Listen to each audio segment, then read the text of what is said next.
from a small village in Norway. When I was born, the midwife handed me to my mom, and when she pulled the blanket away from my face, Mom screamed. All the village women standing around gasped. Dad came running into the room, and he looked at me, horrified. My God! Your family's curse is upon us! She looks exactly like your sister, the ugly one! I had no idea what they were talking about then, but in time, it became much clearer. Everyone in my family thought I was the ugliest girl ever. They all had pale skin, pale eyes, and light hair, but I had dark hair, dark eyes, and a permanent tan. Growing up, I was really lonely. I didn't have any siblings because Dad was too afraid of having more cursed, ugly children. And the other villagers acted like I had head lice and wouldn't let their kids play with me, just because I looked different. When I was 6, my parents realized they couldn't hide me forever from our relatives, so we had a family photo taken for our Christmas cards. But when Dad saw the prints, he tore them in half and grounded me. Before I went to my room, I picked up a torn photo and taped it back together.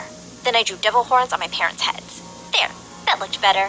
One afternoon when I was 11, I snuck out my window and was sitting under a tree when a woman approached me. She said she was from the States and asked if she could take a photo of me in a heavy Norwegian accent. I'm not an animal in a zoo that you can take photos of and laugh at. Why would I laugh at you, child? I think you're beautiful. Can I meet your mom and dad? She seemed nice, so I took her home. But as soon as my parents saw her holding my hand, they lost it. Before I could say a word, my parents dragged me inside and slammed the door in the woman's face. The American lady came back after a year, and this time, she brought a lawyer. She introduced herself as Betty and said she'd like to adopt me and take me to America with her.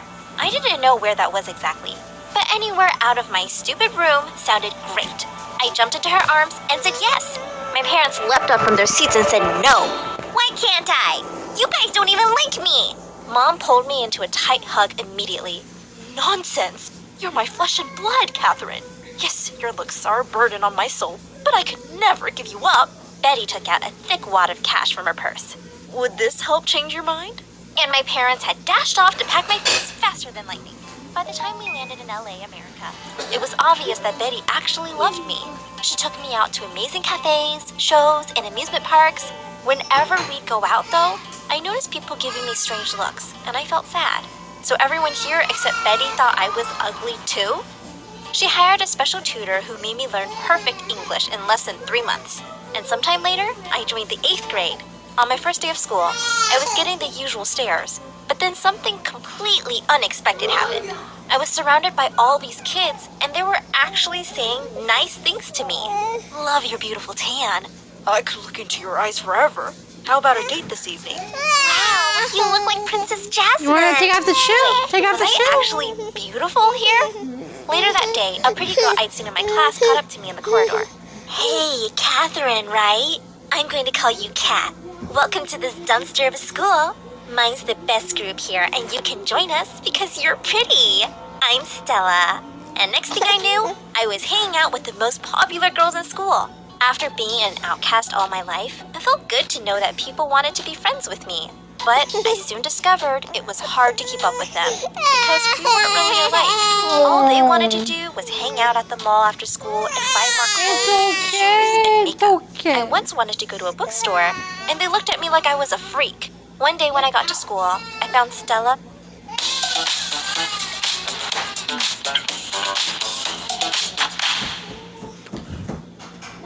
First it's crispy, then it's juicy, and last but not least, tender. Stella and the other girls gathered around Leah, one of the girls in our group. She was crying, and when I asked what happened, Stella whispered, Leah's dad lost his entire fortune. She's like, now, poor thing. Leah looked miserable all the time and stopped hanging out with us after school because she didn't have money to spend anymore. I tried giving her money once, but she wouldn't take it. A few weeks later, Leah sat down with us at lunch and took out a salami sandwich out of her bag. And suddenly, Stella went bonkers. Ew, get that stinky garbage away from me. What, you're so poor now you can't afford lobster or caviar anymore? Leah's face crumpled into tears, and I felt shocked at the mean outburst. Stella, that was really rude. Oh, I've tried being nice, but I'm done. I've always let her be a part of my group even though she's ugly, but now she's poor too? It's time for her to go. That's it! I can't believe you treat a friend like this. Who cares that you're pretty or rich if you're such a horrible person?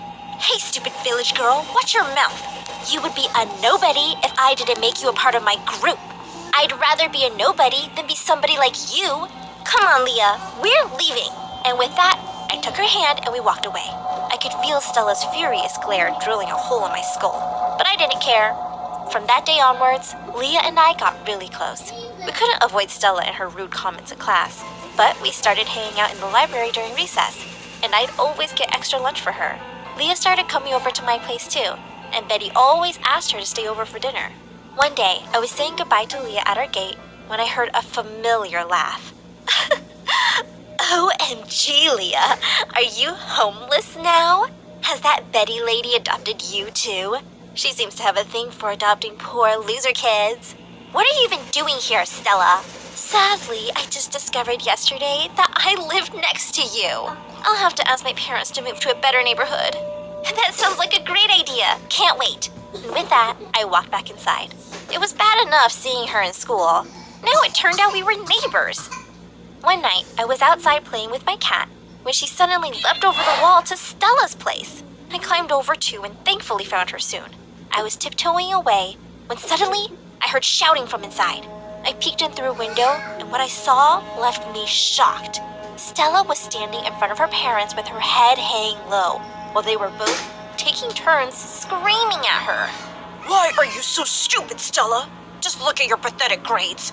Are you slow? How are you going to run my company one day? Run your company? I'm pretty sure she isn't even going to graduate high school. It's so embarrassing. Scarlett! All my friends are always talking about how smart their kids are. And I just want to pretend that I don't even have a daughter. Stella burst into tears and ran away from the room. I walked away quickly, feeling really sorry for her. I knew exactly what it felt like to have parents who always put you down. Hers seemed even worse than mine. The next day in class, I wanted to tell Leah all about what I'd seen the day before, so I scribbled a note and passed it to her. Just then, Stella raised her hand and said, "Miss, Catherine just passed a note to Leah." Oh no!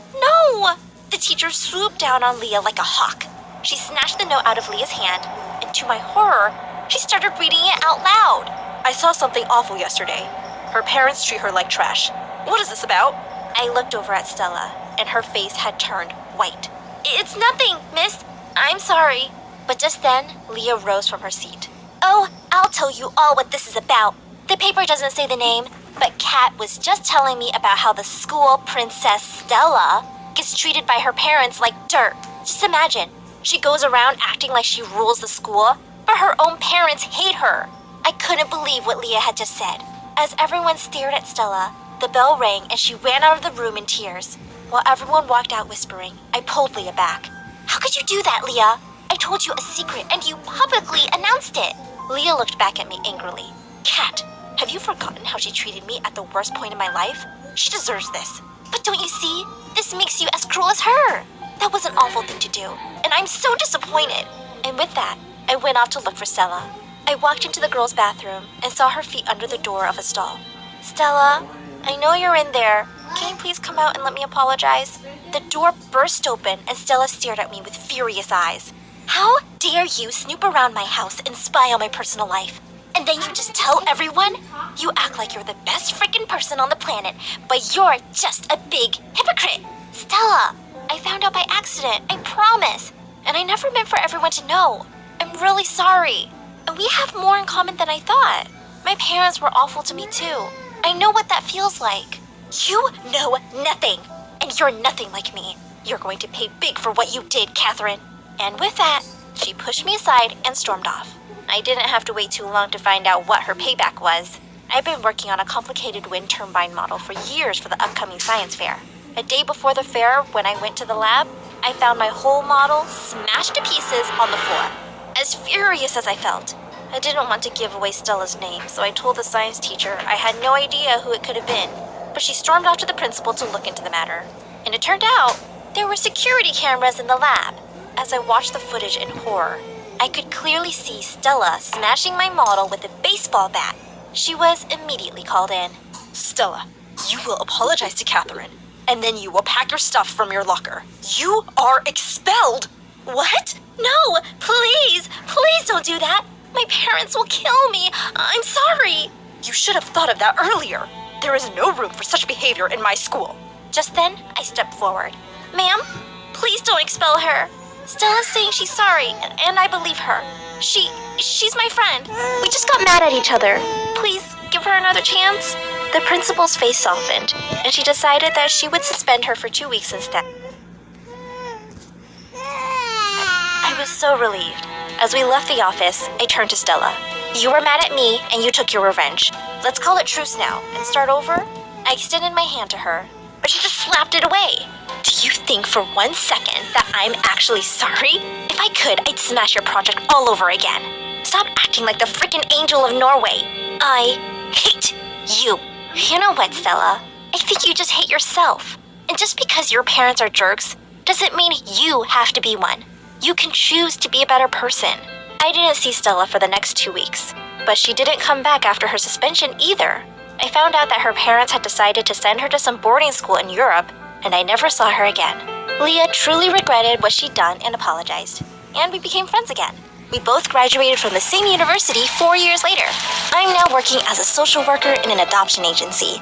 I want to help other kids find homes and families where they will be truly loved, just like I was by my adopted mother, Betty.